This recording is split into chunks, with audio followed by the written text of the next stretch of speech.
Shalom Obracha, nous poursuivons avec une nouvelle Mishnah, avec la Mishnah Yud du 4e Pérek. La Mishnah nous enseigne, toujours dans Shvuat HaEdut, lorsque quelqu'un Amad Bebet HaKnesset, c'est-à-dire il se trouve à la synagogue, debout à la synagogue, Ve'amar, et il s'adresse à toute l'assemblée.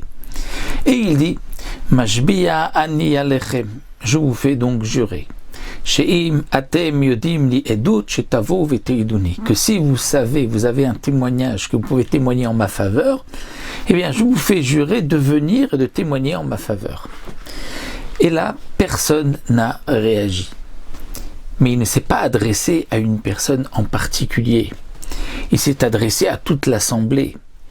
Eh bien la Mishnah nous dit dans ce cas-là, Rilup Turim, même s'il y avait parmi cette assemblée quelqu'un, une, deux personnes, plus encore, au moins deux personnes, puisque nous avons vu qu'il faut deux témoins, mais deux et plus, qui auraient pu témoigner en sa faveur, et qui ne sont pas venus, qui ne se sont pas présentés, ils sont pturim, ils sont exemptés d'un korban. Pourquoi ?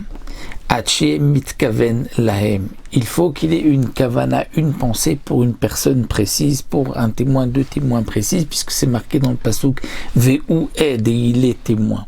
C'est-à-dire, comme explique le Barthénora, il doit désigner ses témoins. Il doit dire un tel et un tel, venez témoigner en ma faveur. Je vous fais jurer que vous savez donc quelque chose et que vous devez témoigner en ma faveur. Dans ce cas-là, ils sont chayav. Mais si c'était général, il ne s'est pas adressé à deux personnes en particulier, il s'est adressé à toute l'assemblée, même si parmi ceux qui étaient dans cette synagogue, il y aurait pu avoir quelques personnes qui auraient pu témoigner pour lui, ils sont donc tous pturim.